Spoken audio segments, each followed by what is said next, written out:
What is up, YouTubers? Look how cool this thing is.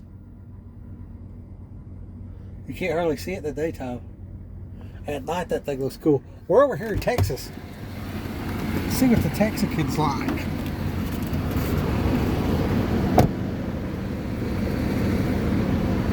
Here down there, you gotta take time to it's just go for a walk. There we go. There's a way to walk over there.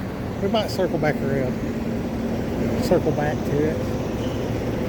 This is on Highway 10, and it's so bright out here I can't hardly see the screen. So hope the filming's okay. There's a butterfly. But this is an interesting swamp kind of part of Texas. And yeah, just kind of neat, you know, take a little walk. I just got out and walked, did my workout, and I thought, well, yeah, I'll go for a little walk. There I go. I see this cool stuff, so I thought, I'll come back, show some of this stuff. Kind of got that old farmhouse feel to it. There's a bird right there.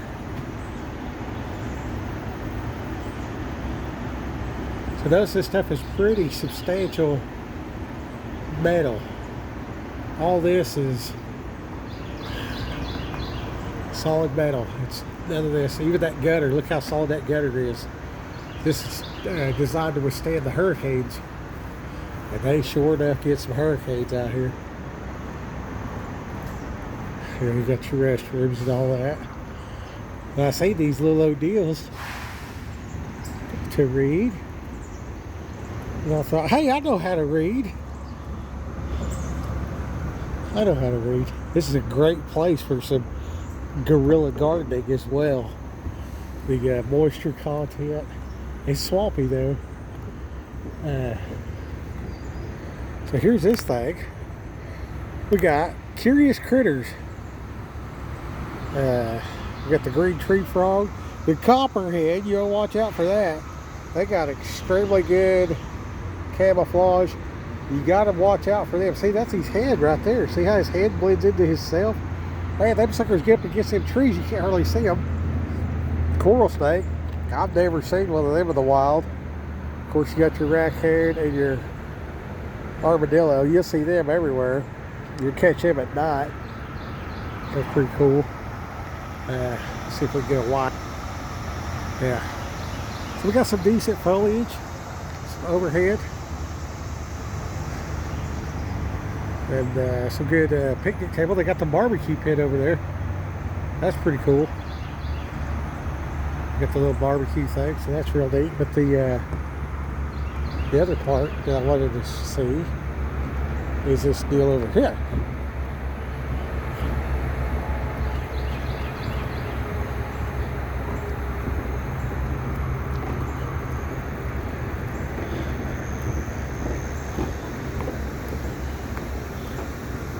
This deal here, this one's for the sweet tea. I know she'll like this. So you got your monarch butterfly. It's called the king of the butterflies. This regal species, with its distinctive orange and black markings, is the only insect that migrates 3,000 miles twice a year between its summer and winter homes, crossing Texas each way. Within the course of 1 year, the monarch passes through 4 generations. The first generation is born in the insect's warm winter home in Mexico and Central America. During its 6-week life, it begins the migration northward towards the cool summer home of the United States. The following two generations follow this pattern, finally arriving by summer between the Rocky Mountains and the Atlantic Ocean. The 4th generation is born here, nesting in the same trees as its ancestors used. It lives 6 to 8 months, during which time it flies all the way back to its winter home. So several generations over the course of the summer. That is very interesting. Now the dragonfly is pretty cool right here. The blue dasher dragonfly. Named for its metallic blue abdomen and tendency to move constantly, the blue dasher dragonfly abounds in the humid marshes of southeast Texas, where it feasts on mosquitoes as well as flies, bees, moths, flying ants, and other small insects. The wet habitat also supports its aquatic young called nymphs. Not only can dragonflies catch their prey in flight, but these agile flyers also mate in flight. Known as the fastest insect in the world, the dragonfly's average maximum speed is about 35 miles per hour, and average cruising speed is 10 miles an hour. Oding, or dragonfly watching, is especially popular in Texas, home of 225 different species of dragonflies. So, I think you got this guy over here, the mosquito. We ain't gonna give him no play. And then the banana spider. Banana spiders have yellow, orange-brown abdomens and silver spots. They feed on small flying insects and in turn are eaten by birds and amphibians. Not harmful to human beings, they will only bite if provoked, producing a discomfort of a bee sting. Also known as the golden silk orb weavers, these spiders are noted for impressive webs that are golden in color, have a zigzag pattern, and span several feet. Generally located 2 to 8 feet off the ground, they are also noted for surprising hitchhikers who accidentally walk into them. Female banana spiders spin the webs reaching 2 inches in length, not counting the legs. Females are much larger than the males. The semi-permanent webs are repaired as necessary, not rebuilt daily as some orb weavers do. The web's amazing tensile strength has been put to use for fishing nets and clothing. Recent biotechnology research has found the silk useful in tissue engineering. So watch out for that. Don't want the spider silk tissue. However, you might want some spiders. Them old barn spiders, leave them alone. Your grandparents told you leave them alone. I don't know if you had parents like that. But see there? There's one right there. See that dragonfly? I don't know if this thing's, he just landed. Did you see? There's a little wasper. Those waspers are good too, if you leave them alone. You just want to get them out from under the eaves of your house, but other than that, you want to leave them alone. And see, he's just doing his thing. You know what I mean? You got to remember, we are intruding into their habitat, and they are pollinating everything. This is why the pesticides and the herbicides are so bad, because these bugs are the canary in the coal mine type of deal. See this right here? Look at this. See, we got somebody flying around there zigzagging. I think that's a navy blue wasper. I believe up there we call it dirt dauber. But there's 2 more dragonflies. I think they are mating. I can't keep up with them. There's another one right there. There's another one there. Very interesting. Very, very interesting.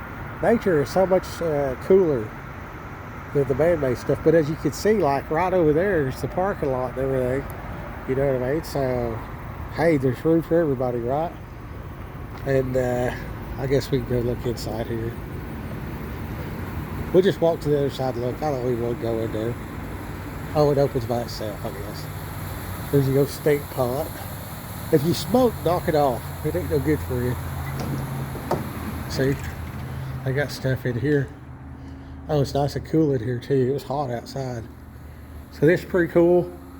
You know, if you got the kids and you're driving, you definitely want to hit the rest areas because there are these little hidden gems. See what I mean? That's like a video game, an interactive, teach the kids stuff. I'm gonna go around each one of these. I'll just read the title. You can pause it. Land of many people and prospects. The Republic of Texas. The Battle of the Revolution. the revolution begins. There's that Chisholm Trail right there. They used to go up right through there, right through all them military leadership in the War of Independence. Fort Hook, I guess. The beginning of a melting pot. From Amerindians to U.S. immigrants. Huh, I never even heard of it. Amerindian. So yeah, that's what's going on. I guess they got somebody in here watching the place too. It's pretty nice. You can kick the water out of the tires, figure out where you're at. Okay, we are here, I think. No, we are here. Right by Orange, Texas. Right there. Well, we ain't made it to Orange yet. That's where we're going to stop and get fuel, but right there, that's it deal. So we came from down here at Far. See Far? Okay. Then we came up to George West, which is here. Got fuel right there. Went up through this way, connected on to 59. Went up through there, up through Houston, and now we are up through there and here.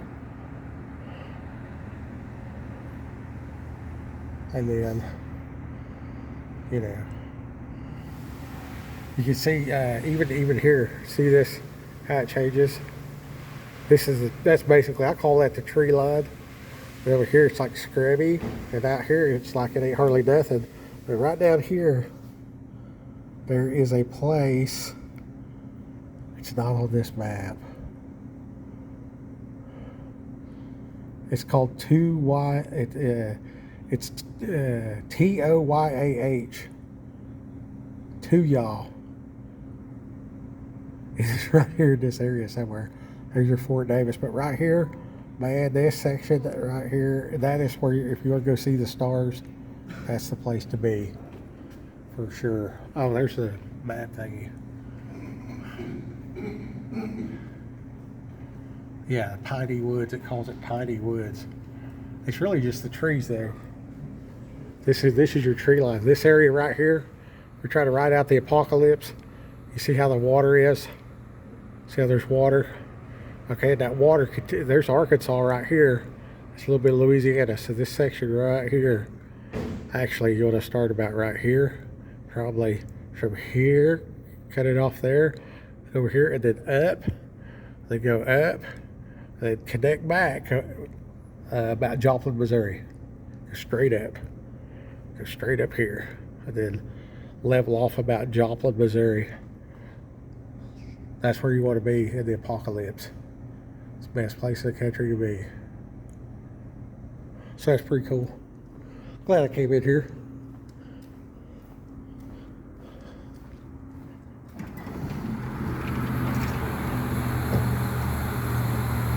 That's one of the other things that's real neat about being right here. It's tropical enough that you could grow a palm tree. A little too close to the, what you call it for me. You got this thing. You want to pause that. You can read that deal.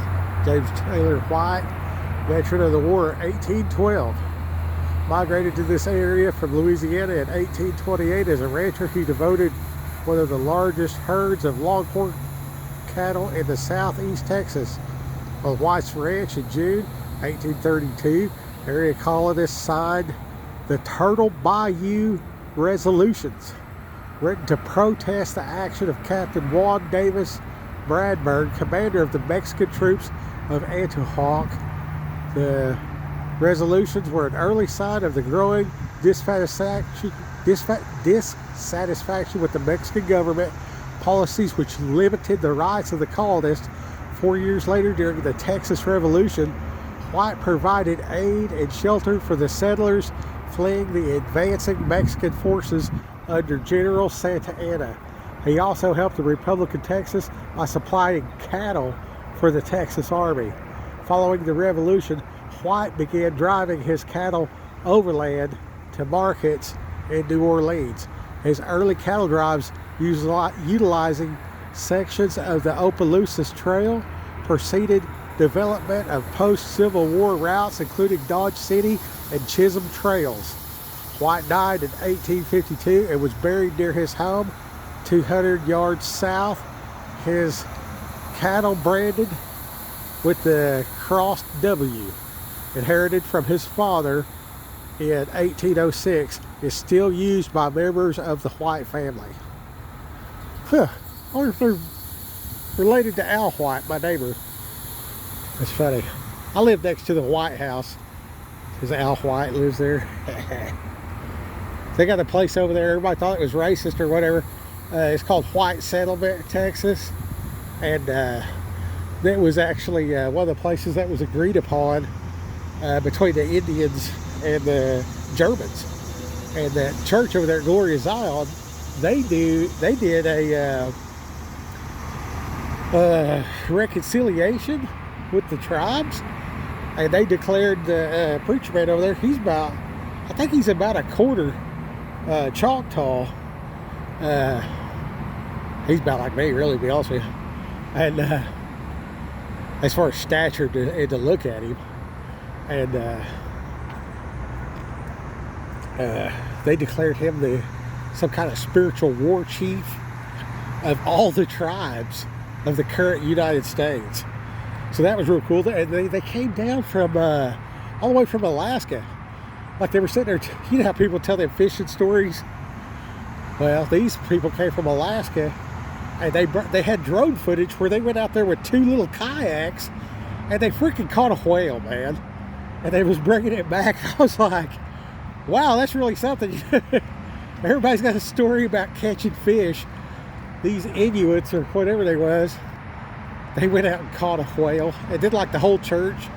We took up an offering to buy them ammunition. So that was kind of cool. So yeah, sent them back with a fat pocket so they could buy some more bullets. I found that to be very, very interesting. So this is, I mean, America is just a place that's always been governed by whoever was tough enough to subdue the tyrant. Time and time again, over and over and over, all through American history. This is the part that they don't tell you. When it was, you know, all these different Indian tribes, well, they fought each other. But guess what? When they were getting along, they did not fight. So why did they fight? Somebody got the big head and tried to push everybody around and tell them what to do, and then the people would rise up and smash them out. So Chief Big Head and the tyrant crowd would get too pushy, and the good folk just trying to live a life eventually had enough of it, and they'd rear up. You see a lot of feudalism over in Europe too, but it was very substantial in the United States, and that's what we see even to this day. They try to do it with the politicals and stuff like that or whatever. We can see the hand of Satan trying to unite the world's governments to come against us. And, you know, you take time to just go for a walk every now and then, I guess. Yeah. Is that a weeping willow? What is that? You can just about use that for fish bait. Look at that.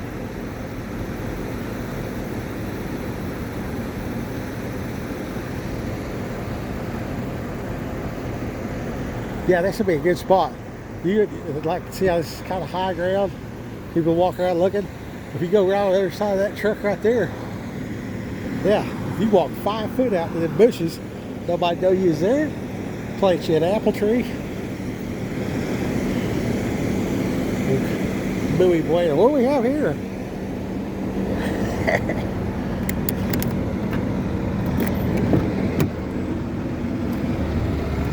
Now. So that's what's up. There's a 20-minute walk with the skipper at the rest area. We're gonna drive a little bit further. We got 2 days to get. I got to be there, dude, on Thursday, and it's I got plenty of time. I think from right here I could get there. Let's see on this deal. Yeah, I'm 11 hours from my destination. It's noon 30. No, it's 11:30. So I got 48 hours to do a 10-hour drive. So y'all might get lucky. Maybe we'll do a Bible study in a little bit, and then maybe we'll do a. I think there's a couple more rest areas. We'll just do the. We'll do the Highway 10. I'll even show you the good place, the best Walmart in the United States for bike meat. The best Walmart in the United States is Hope, Arkansas, if you're buying canned goods and long-term supplies. It's the cheapest place in the nation. I guess Walmart goes by the local, to whatever degree, I do not know, but the local economy, they set their prices.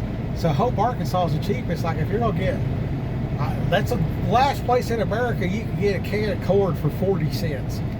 So, you know, I think I got green beans in there one time for 35 cents.